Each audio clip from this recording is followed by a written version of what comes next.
ప్రియమైన సాధక ప్రియులందరికీ నా యొక్క నమస్కారం. ఇవాళ మీకు అత్యంత ప్రాచీనమైన భేతాల మంత్రం తెలియజేస్తున్నాను.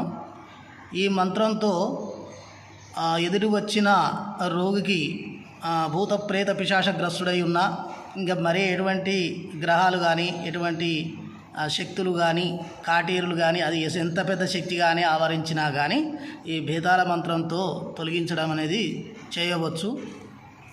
ఈ మంత్రం వచ్చేసి ఓం రారాభేతాల రణములో రక్తమారగించరా, కావరించిన రాక్షసులు గుండెలు గోయించరా, ఎదిరించిన రాక్షసుల మెడకుత్తికలు గోయించరా, పేగులు గుండెలు జీరాడజేయరా, నువ్వు ఘోర రూపము చూపించిన మాత్రమున పట్టిన గ్రహాలు హల్లు హల్లుమని ఆడును, పీనుగు పిశాచాలు పట్టిన, మొండి చెండి గ్రహములు పట్టిన, మోహిని గ్రహములు పట్టిన, మునికాటేరి పట్టిన, రక్త కాటేరులు పట్టిన, నీ యొక్క రౌద్ర రూపము చూపించిన మాత్రమున దిక్కులు పిక్కటిలను, నక్షత్రములు భూమి మీద జలజలారాలను, సూర్యచంద్రాదులు దారులు దప్పుదురు, ఆకాశం ఉరువిట్లగును, ధరణి తల్లటిలును, ఓరి భూతభేతాల ఎటుపోతివా, తోటపోతివా, మర్చి నిద్రపోతివా, సముద్రాన స్నానానికి పోతివా, నా మాట మరచిపోతివా, మీ తల్లిదండ్రి పార్వతీ పరమేశ్వరుల శిరస్సు గోయించి రక్తమును పోలే పోలే అని పొలిజల్లిన పాపాన బోవుదువు, నీ తమ్ముడు పోతరాజును చంపిన పాపాన బోవుదువు, శ్రీ మర్కాపురి చెనరాయమానుని కట్టించి మాట్లాడించిన వరము తప్పితివా, దేవలోకములో దేవేంద్రుని వరము తప్పితివా, కస్తూరు సుస్థినయ్య వరము తప్పితివా, నాకు చెప్పిన గురువు వడమాల పెడరామ సన్యాసి ఆజ్ఞ మీరవద్దు, హరి ఓం పట్టు స్వాహ. ఇది అద్భుతమైన తెలుగు శాబర మంత్రాలలో భేతాల మంత్రం. ఇది తిరుగులేని మహామంత్రం. ఇది వాస్తవంగా చదువుతుంటేనే రోమాలు అనేది నిక్కబడుచుకుంటాయి.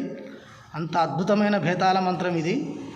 ఇది మంత్రాన్ని సిద్ధి చేసుకోవాలంటే గ్రహణ టైంలో చేయొచ్చు, లేకపోతే మామూలుగా 108 సార్లు చేసుకుంటే సరిపోతుంది. రోజుకు 11 సార్లు చేయాలి. ఎదట వచ్చిన రోగికి 11 సార్లు ఈ మంత్రం చదివి నిమ్మకాయలు మంత్రించి ఇచ్చిన మీదికెళ్ళి కోసేసిన ఉల్టపల్టగా చేయొచ్చు. అదేవిధంగా 11 సార్లు మంత్రించి ఆ బొట్టు పెట్టినా వాని మీద ఆవరించిన ఎంత పెద్ద శక్తి కానీ భూతం కానీ ప్రేతం కానీ అది ఎంత పెద్ద చండీగ్రహం మొండి గ్రహాలు కానీ కాటేరి పంపులైనా కూడా అన్నీ వదిలిస్తాడు. భేతాళుడు ఎవరు చేయలేని పనిని కూడా భేతాళుడు చేసి పెడతాడు. కాబట్టి భేతాల సిద్ధి అతి శీఘ్రంగా పొందడానికి ఈ మంత్రాలు అనేది రచించడం అనేది పూర్వకాలంలో జరిగింది. ఈ మంత్రాలు ఇప్పుడు ప్రింట్లో లేవు, అవి రాలేవు కూడా. ఎందుకంటే దాన్ని అయిపోయింది, ఆ శకం ముగిసింది అన్నట్టే అవి ప్రింట్ కూడా పోయింది.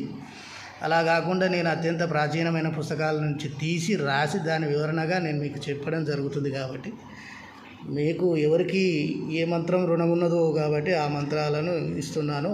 అవి మంచిగా సిద్ధి చేసుకొని మీరు చేసుకోవాలి. గురువు ద్వారా తీసుకోవాలి. వాస్తవానికి అందరు గురువుల కాడికి రాలేదు కాబట్టి ఈ మంత్రాన్ని నేను ఇస్తున్నా. కాబట్టి గురువుగా నన్ను భావించుకున్నా, లేకపోతే నేను ఇష్టదేవతని శివుణ్ణి గురువుగా భావించుకొని మీరు సాధన మొదలుపెట్టండి. తప్పక ఈ మంత్రం అనేది సిద్ధిస్తుంది.